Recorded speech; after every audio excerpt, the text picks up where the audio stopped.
antara dampak-dampak maksiat tersebut, baik terhadap hati maupun terhadap fisik. Faminha, di antaranya hirmanul ilmi, fa innal ilma nurun yaqdhifuhu Allahu fil qalb. Terhalangnya seorang dari ilmu. Sungguhnya ilmu adalah cahaya yang Allah lemparkan ke dalam hati seseorang. Wal ma'siyatu tudfi'u dzalika nur, dan maksiat meredamkan atau meredupkan cahaya tersebut, ya. Ilmu adalah cahaya, ya. Ilmu adalah cahaya. Kalau orang sering bermaksiat, maka dia terhalang dari ilmu yang merupakan cahaya. Kayak Ustaz, ada orang pelaku maksiat wawasannya banyak, hanya sekedar wawasan. Wawasan tersebut tidak menjadi cahaya dalam hatinya. Jadi dia seperti orang Yahudi yang punya ilmu banyak tapi tidak diamalkan. Kamathalil himari yahmilu asfara, seperti himar-himar yang mengangkat banyak buku di atasnya. Dia tidak mengambil faedah dari buku tersebut, hanya memikul beban yang semakin berat. Dan banyak orang seperti ini. Kita dapati kalau ada orang, dia ilmunya banyak, tapi tidak mengamalkannya, sungguhnya cahaya telah dicabut dari hati. Ilmu tersebut tidak memberi cahaya pada dirinya, ya. Justru menjadikan beban bagi dia pada hari kiamat kelak, ketika dia bermaksiat. Lain halnya orang yang tidak bermaksiat, mungkin dia belajar sedikit, ngaji cuma sehari, mungkin seminggu sekali, tapi dia tidak bermaksiat, maka ilmu yang dapatkan menjadi cahaya dalam dirinya, menjadi motivasi dalam diri, motivator dalam dirinya, penggerak untuk dia bertakwa kepada Allah Subhanahu wa taala. Kita dapati dua model manusia. Ada orang model manusia ilmunya sedikit tapi amalannya luar biasa, ya.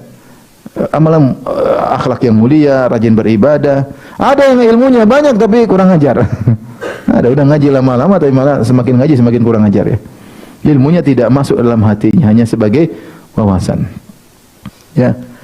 Ilmu tersebut tidak menjadi cahaya baginya. Dan ada contohnya orang Yahudi, orang munafikin. Orang munafik punya ilmu, enggak punya ilmu. Gimana enggak punya ilmu? Tiap hari dengar pengajian Nabi. Orang munafik kan pergi ke Masjid Nabawi salat, terus dengar pengajian Nabi sallallahu alaihi wasallam, melihat akhlak Nabi, ilmu hidup yang mereka lihat langsung bagaimana praktek Nabi. Tapi apakah itu menjadi cahaya bagi hati mereka? Tidak. Justru menjadi kegelapan bagi hati mereka, menjadi beban bagi mereka. Karena mereka sandingkan ilmu tersebut dengan maksiat, dengan kemaksiatan kepada Allah Subhanahu wa taala. Maka ini peringatan keras kepada para penuntut ilmu agar waspada, jangan mereka seperti itu. Kalau mereka menuntut ilmu, ilmu tersebut dalam rangka untuk menjauhkan mereka dari maksiat, bukan semakin menggampangkan maksiat. Semakin menggampangkan maksiat, ya.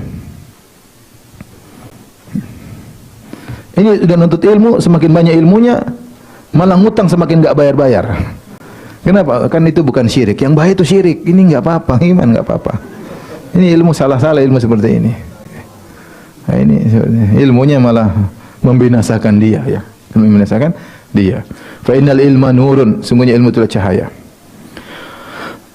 Oleh karenanya di antara yang saya sampaikan, Ibnu Taimiyah rahimahullah ketika dia sulit menghadapi satu permasalahan apa hukumnya, dia istighfar, astagfirullah, astagfirullah, astagfirullah, karena tahu dosa-dosa lah yang menghalangi dia dari menganalisa permasalahan ini. Ketika dia banyak beristighfar, maka analisanya Allah berikan kepada dia. Kalau seorang tidak, kadang kita baca buku, ini apa maksudnya, ya, bolak-balik baca 2 kali 3 kali enggak paham. Istighfar aja.